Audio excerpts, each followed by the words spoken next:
All right, good people, this is the latest $99 case from Phanteks, the Phanteks G400A, and I feel like it strikes a really decent balance in all the pillars when it comes to price, performance, features, and the looks, of course. There are some compromises along the way, of course, and so I'm thinking, is this going to be the perfect $99 case for 2025?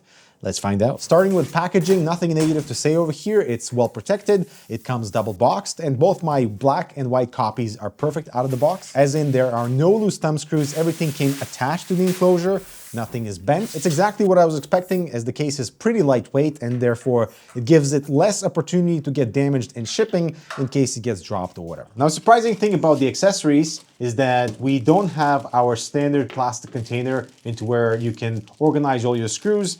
However, this is the most amount of zip ties that I have ever seen to have come with an enclosure. So for $99, you don't get the traditional plastic container that we normally see with Phanteks.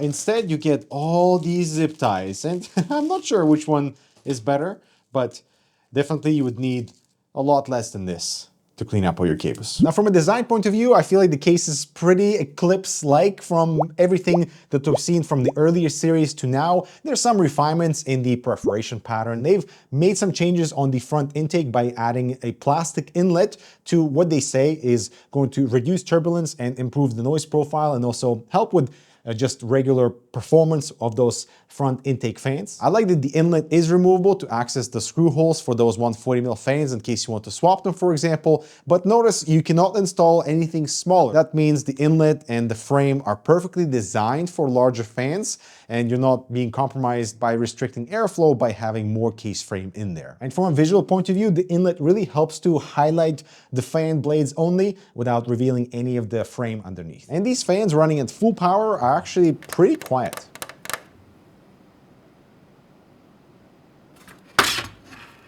And of course, you need the inlet because that is what holds the front panel and the dust filter. And right away, the cooling performance on the G400A is perfectly adequate. Don't be afraid to blast these fans at full power, even though they're not super quiet, but they're not screamy loud either. And yeah, this is a really decent system for CPU and GPU cooling. I really love how fine the dust filter is at the front.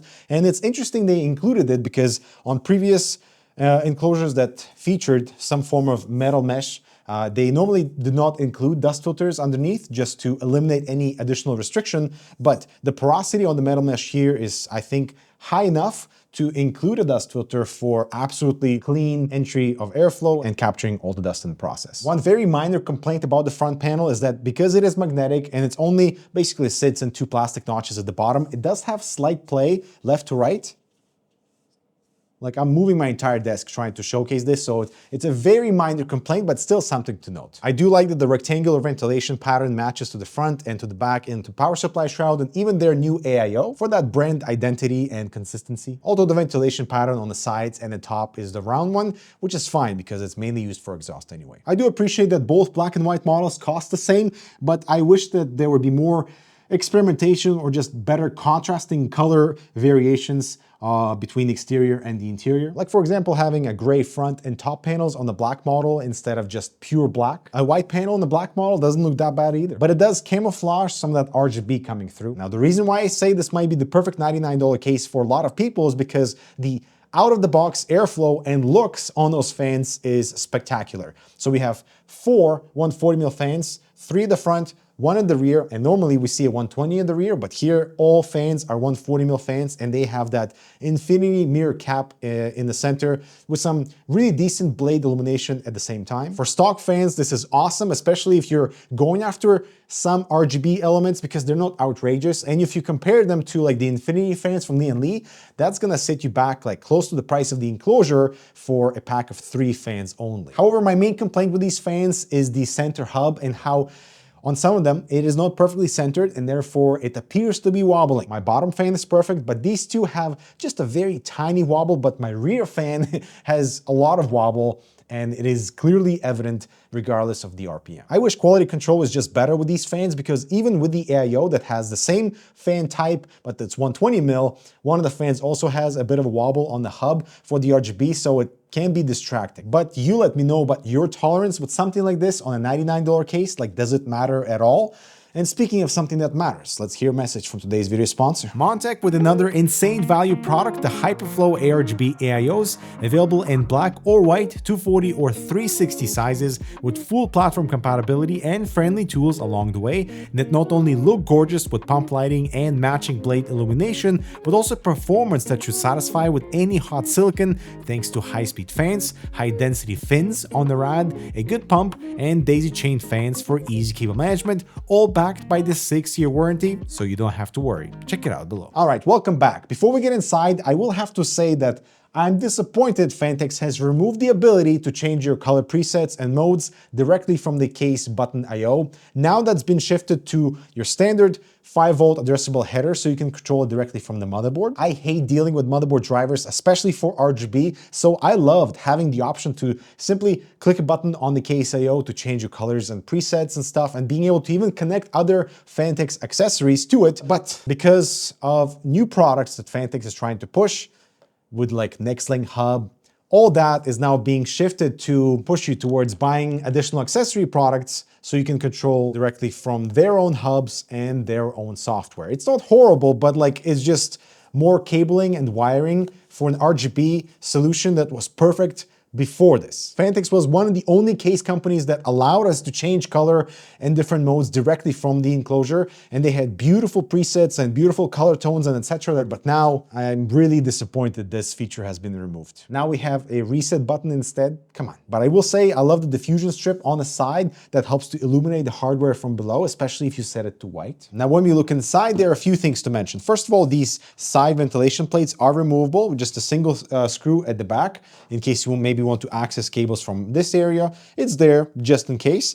We do have BTF motherboard support with large cutouts and everything, but we also have these two rubber grommets, which are excellent, by the way. You can put any cables and everything, and the rubber grommets will stay in place. This is for eATX motherboard, so in case the motherboard extends further. And I wish we had rubber grommets on these two large cutouts for our standard ATX motherboard, just because they do reveal quite a lot of spacing and all the cabling behind it. Of course, we have easy access for our screws because of this frame cutout. On this case, we have two motherboard standoffs that catch the motherboard with the little extension lip that goes and holds the motherboard in place while you secure the rest. And I do appreciate this plastic cover over here that hides our I/O cables and all the front fan cables that go in that direction as well. On this side, we do have this plastic channel for cable management, and all the default cables are already pre-routed. This is definitely an improvement over the previous G series enclosure where cable management was subpar, but here with this plastic guide, I feel like it would be way easier. I would say storage in this enclosure is lacking just because we do have all this unused space over here and you cannot mount SSDs.